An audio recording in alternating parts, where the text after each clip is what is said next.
And we are the Coalition, loud and proud, outrage porn-free, civilly disobedient media broadcasting. Well, right now at the law firm of Inman and Torgy, here in scenic Coventry, Rhode Island, Chaz Calenda is joining us. Of course, he is the host of our weekly legal show. I believe, not just because I'm station management, but I believe one of the finest legal shows in the Northeast already after just about 15 episodes. And the reason for that is because his ability to make the law, the cases, the sometimes interesting interpretations of said law and said cases, and put it into layman's language to make it accessible. Last night, if you follow the Coalition or if you follow a number of news sources, you understand that the Supreme Court of the United States made a rather important decision. And I'm going to keep it simple because I'm going to ask him to explain it. But effectively, the eviction ban that had been advanced after the initial eviction ban by the Biden administration was effectively revoked. There's a better term, a better explanation, but I'm going to turn it over to him. Attorney Calenda, explain to us, if you will, what happened last night, why it's important for Rhode Islanders, how it could be impacted potentially in different states based on what the state had done. If you can give us just sort of the general landscape. So what happened last night was the United States Supreme Court, by a 6-3 vote, decided to vacate the stay that had been placed on a finding of the United States District Court judge of the District of Columbia, which found that the CDC eviction moratorium was unlawful and exceeded the CDC's statutory authority. That had been done previously. That decision had been made at the district court level previously, but the judge initially issued a stay of that decision, meaning it didn't go into effect. They appealed, the landlords group that brought the suit appealed that to the appeals court, the circuit court in the District of Columbia Circuit. They refused to vacate the stay, meaning that the order of the district court judge did not go into effect. The landlords petitioned the United States Supreme Court to vacate that stay, meaning basically that the district court judge's opinion would go into effect and the moratorium found to be unlawful, and that's exactly what the Supreme Court did last night. They vacated the stay that had been placed by the federal lower courts, and effectively ended the CDC moratorium at this point. As a layman who attempted to read the decision, it struck me that the 6-court majority focused exclusively on the powers implied or given to in this case, an extension of the executive branch. Is that a fair statement? As opposed to the dissenting opinions, which focused really on the logistics of it. And I'll call it for lack of a better term, the Human Rights Association with it. Is that a fair assessment? Yes. I mean, the majority's opinion is strictly looking at the powers that the CDC had under federal law and whether or not they exceeded those powers that were given to them by Congress.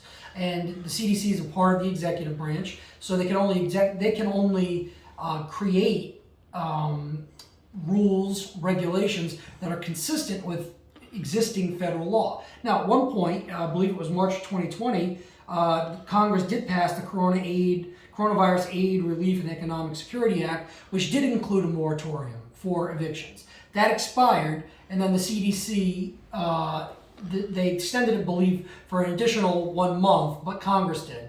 Then the CDC issued their own moratorium. That was what was originally challenged. And if you remember, I believe it was several months ago, the landlord groups, which are the same ones that were in this current decision, brought a challenge back. It made it all its way up to the United States Supreme Court, even though the lower courts in that case also found the CDC's unilateral moratorium unlawful. The United States Supreme Court refused to put that judgment into place, saying that since it was going to expire in a few weeks anyway, the logistics of it would be, it would be better efficient to allow it to expire on its own terms, which would be within a couple of weeks, as opposed to them putting an immediate halt to it.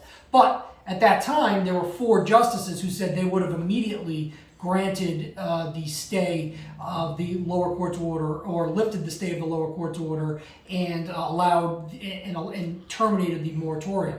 But Justice Kavanaugh at that time was the person who said, I'm going to vote in favor of leaving the moratorium in place at this time because it's going to expire within a few weeks, but future stays probably would not be granted because the CDC lacks the statutory authority to do what they did.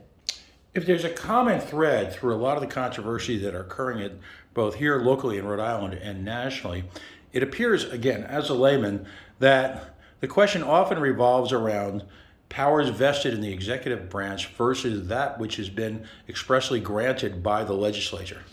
Yes. Is that what ultimately most of this comes down to, and why is that important? Well, the majority opinion did make reference to what you're talking about. Basically, when the legislative branch, Congress in the federal system, grants the executive branch the authority to basically legislate, well, let's call it, they delegate their authority, the legislative authority, they have to do it in a certain way. So when they're saying that, what the majority opinion said last night is, when that happens, quote, we expect Congress to speak clearly when authorizing an agency to exercise powers of vast economic and political significance. And they're saying that the public health law rules that the CDC was relying upon to issue this order did not expressly grant them that, and there is no congressional grant of authority that would have granted such vast authority. So they're basically saying this would have been unprecedented in this grant of authority to allow the CDC to unilaterally do this under a Public Health Act, which had traditionally been used to allow inspections for safety hazards like infestations and that along Right. those lines. That had been the authority, the extent of the authority up until this point. This level of authority that the CDC claimed it had was unprecedented, and I have never read a Supreme Court opinion which basically in their first paragraph said the plaintiffs are virtually certain to succeed on the merits of their argument that the CDC had exceeded its authority. Those are pretty strong words coming from the United States Supreme Court. Virtually certain, you never hear that in litigation.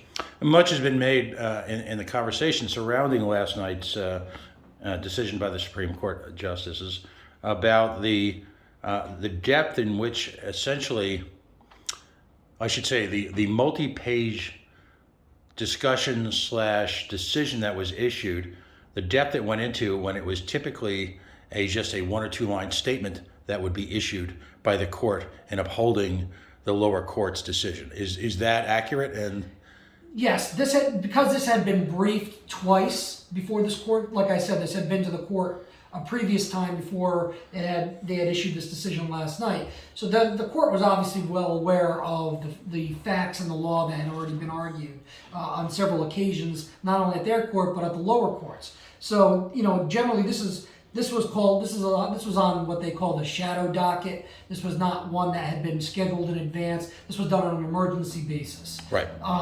So usually you get a couple of sentences on something like this that say on application to vacate the stay of the Circuit Court of Appeals for the District of Columbia, the application is granted, the stay is vacated.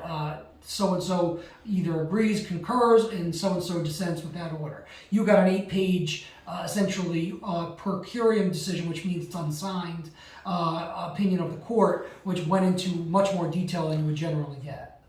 Is the court in a situation like this, by elaborating in such great detail, in what would appear almost like a conventional decision to a layman, is the court tacitly admitting to the social import of this decision and the impact it will have on the country? Yeah, I think that they are. They did not sweep aside the concerns, the public health concerns that the dissent raised very vehemently in their opinion. They're not sweeping that aside, but they're looking at this from a standpoint of basically you're asking us to vacate a stay. We have to figure out where the equities lie, who has the success, the reasonable success on the merits of the case when it finally gets heard in its entirety, and where the equities lie and who has the strong claim there. So when they look at it, they are saying, they just, like I pointed out earlier, they said the virtually certain on the merits, the plaintiffs are going to win. And when you look at it from that perspective, now you have, there's been well over a year of landlords who have not been able to evict tenants. There are a lot of them, they point out, are not, these rich companies they're not these conglomerates. A lot of them are people who have 4 or less properties. and they are, single homeowners themselves. They're not the the big bad landlords that everyone may try to put them out to be, but they're saying the equities tip in their favor, and that's what a stay application has to consider. And when you do that, and they say that the merits of the case are virtually certain to be on your side, essentially they're saying we had no choice, despite the fact that there may be some public health concerns nonetheless, and there are going to be a lot of people who may be evicted as a result of our decision today. Now, there ultimately is a remedy to this, if you will, if you're of the side that would like to continue the eviction ban, which is for legislation to take place at the congressional level, isn't there? Certainly at the congressional level, Congress could do like they did initially. They could impose, they could pass legislation like the Coronavirus Aid, Relief, and Economic Security Act, like they did in March of 2020.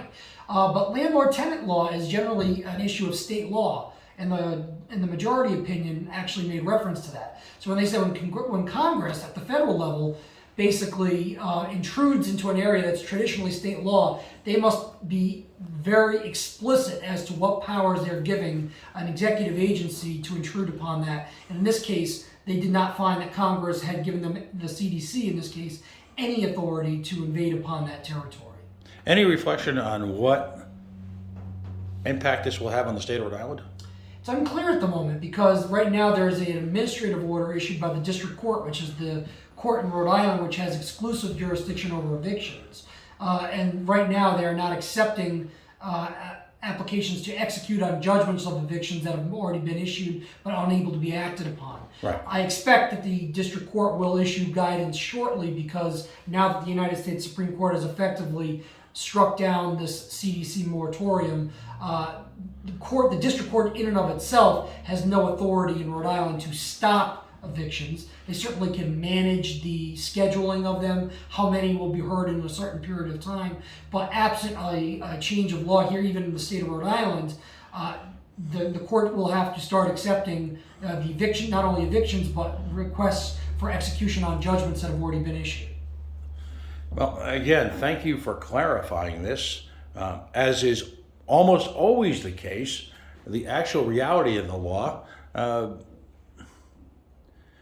is instructive when explained properly, as opposed to the urban legends and the myths and the confusion and the chaos that's already popping up, despite the clarity of what, and I keep referring to it as a decision, but last night's edict, last night's proclamation, last night's, what's a technical term for what happened last night? It was an order of the Supreme Court. It's an order of the Supreme Court to vacate the stay of the United States Court of Appeals for the District of Columbia. Right. So that was a per curiam order from the Supreme Court, which basically has invalidated the CDC's order, or prevented the CDC from enforcing that order while the case plays out in the lower courts. Final question. How would the CDC have ultimately executed this order? I mean, do they have any enforcement mechanism? I mean, if you've got a judge that simply says, I'm going to ignore the CDC rule, what happens there? Well, what the CDC attempted to do, and when they imposed this moratorium, was impose federal criminal penalties for anyone who violated their moratorium orders, which in and of itself is, as a lawyer and someone who believes in the separation of powers, they can't do. Only Congress can write and impose federal criminal law. Otherwise, you'd have governors writing criminal law. You'd have, have actors of the executive branch just coming up with criminal law out of nowhere. Criminal law is written by the legislature and signed into law by either in state level governor or in the federal level the president. So to me, that was troubling that there were federal criminal penalties for violating a potential order that was on shaky legal ground. I think even President Biden admitted that when they extended this, that this was on shaky legal ground to begin with. Attorney Chaz Calenda, you can see him on the Coalition Radio Network at facebook.com/the Coalition Radio, Wednesday nights at 8:15. Every week we handle a different aspects of the law, but we also always pay homage to what's happening in the news cycle. And as we all are aware, in the last year or two, the news cycle has just increased in its fury. Folks, Attorney Calenda, how can folks find you if they're looking to you for either advisories to engage you in your practice or just want to talk. Well, as you mentioned, Pat, I'm at the law firm of Inman and Torgy. That's at 1500 Nooseneck Hill Road in Coventry, Rhode Island. 401-823-9200. That's the best way to reach me. And for those of you who are interested in this issue, whether or not you are a landlord or a tenant that may be facing eviction, I handle those cases on both sides. I've been a lawyer for both the plaintiffs, landlords, and on the tenant side. So I encourage you to reach out, whether it's me or any other lawyer, reach out if you're in a situation where you're going to be directly impacted by this, to reach out to an attorney so you can evaluate your legal options. All right. Thank you very, very much for your time on what's sure to be a hectic Friday. Thanks, Pat. Folks, we'll talk soon. We'll be on the air tonight at facebook.com/The Coalition Radio. And of course, you can always look to our website for this and some written reactions we're going to get about this throughout the day at coalitionradionetwork.com. Folks, stay safe.